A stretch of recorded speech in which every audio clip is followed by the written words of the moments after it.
चौधरी देवीलाल क्या महिला विरोधी थे कि उन्होंने सीएम पद पर रहते हुए एक महिला को मंत्री पद से हटाने की बात पर अड़ गए थे और जब यह बात उस वक्त के प्रधानमंत्री तक गई तो उन्होंने देवीलाल को चेतावनी दी कि अगर मंत्री पद पर वापस नहीं लिया तो सीएम नहीं रहोगे। उसके बाद वो देवीलाल के चरण सिंह से मुलाकात की और बाद में चरण सिंह ने भी देवीलाल को भी फटकार लगाई थी। उसी ताऊ देवीलाल को मसीहा के रूप में याद करते हैं और उनका लोक राज कहा जाता है। इस किस्से के बाद ताऊ देवीलाल के बारे में क्या राय है, कमेंट करके जरूर बताएं। यह सियासी किस्सा चंद्रशेखर ने अपनी पुस्तक में लिखा है, हमने वहीं से रिपोर्ट तैयार की है। नमस्कार, मैं हूं आपके साथ अंजना और आप देख रहे हैं विश्व प्रेम न्यूज। आइए बढ़ते हैं आज की बड़ी खबर की ओर।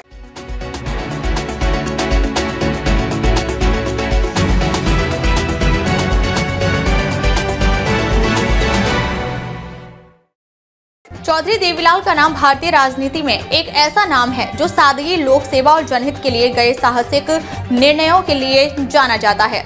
लेकिन उनके राजनीतिक जीवन में कुछ विवाद भी ऐसे हैं जो आज भी चर्चा का विषय बने हुए हैं। इन्हीं में से एक किस्सा है जब उन्होंने हरियाणा के मुख्यमंत्री पद पर रहते हुए एक महिला मंत्री को हटाने की बात पर जोर दिया था। आपातकाल के बाद जनता पार्टी की सदस्य बनी 1977 में पहली बार हरियाणा का विधानसभा चुनाव जीता। महज 25 वर्ष की उम्र में राज्य की श्रम मंत्री बनी और सबसे युवा कैबिनेट मंत्री की उपलब्धि हासिल की।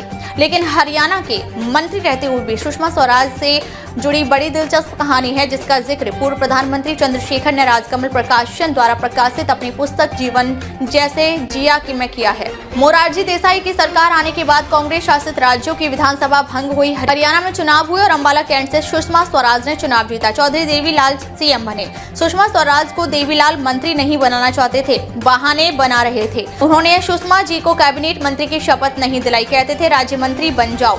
एक दिन मधु लिमये के साथ सुषमा स्वराज आई। उनको भय था कि देवीलाल शपथ नहीं दिलाएंगे। चंद्रशेखर ने कहा ऐसा नहीं हो सकता, जनता पार्टी सदस्य बोर्ड का फैसला है। चंद्रशेखर ने देवीलाल से बात की। देवीलाल कहने लगे कि उनसे कहिए राज्य मंत्री की शपथ ले लें। उन्हें उस पर आपत्ति थी। चंद्रशेखर ने देवीलाल से कहा कि यह संसदीय बोर्ड का फैसला है जिस पर मैंने दस्तखत किए हैं, आपको इसका आदर करना चाहिए। चौधरी देवीलाल ने सवालिया अंदाज में कहा कि मंत्री पद की शपथ कैसे दिलवा दें, यह बहुत छोटी है। लेकिन फिर जेपी की इच्छा और चंद्रशेखर के दबाव के चलते ना चाहते हुए भी देवीलाल ने सुषमा को श्रम और रोजगार मंत्री बनाया।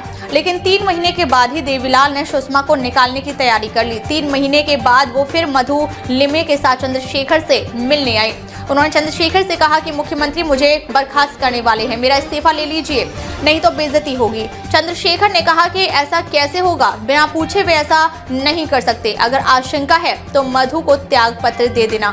सुषमा स्वराज ने जाने कि थोड़ी देर बाद ही एजेंसियों से खबर आई कि हरियाणा के मुख्यमंत्री ने अपने एक मंत्री को फरीदाबाद के मर्चेंट चैम्बर ऑफ कॉमर्स की सभा से बर्खास्त कर दिया। चंद्रशेखर देवीलाल के इस अभद्र व्यवहार से हैरान थे। उन्होंने देवीलाल से बात की और कहा कि खबर आई है आपने सुषमा स्वराज को बर्खास्त कर दिया, जिस पर देवीलाल ने जवाब दिया कि वह किसी काम की नहीं है, कोई काम नहीं करती, परेशानी पैदा करती है।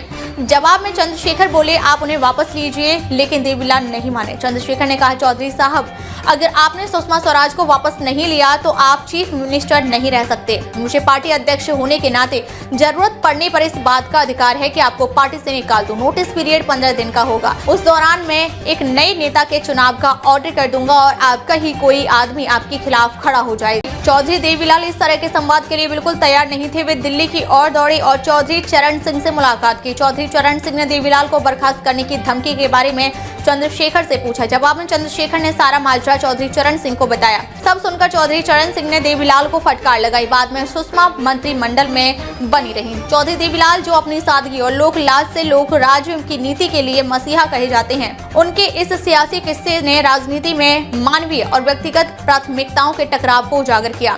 इस घटना के बारे में आपकी क्या राय है? क्या यह देवीलाल की एक भूल थी या फिर सियासत का एक हिस्सा? अपनी राय कमेंट करके जरूर बताएं। यह रिपोर्ट पूर्व प्रधानमंत्री चंद्रशेखर की किताब पर आधारित है। अगर आपको यह वीडियो पसंद आया हो तो लाइक और सब्सक्राइब करना ना भूलें और इस सियासी कहानी को अपने दोस्तों के साथ शेयर करें। जय हिंद। अब तक के लिए बस इतना ही, फिर मिलते हैं एक ऐसी ही बड़ी खबर के साथ। तब तक के लिए नमस्कार और देखते रहिए विश्व प्रेम न्यूज।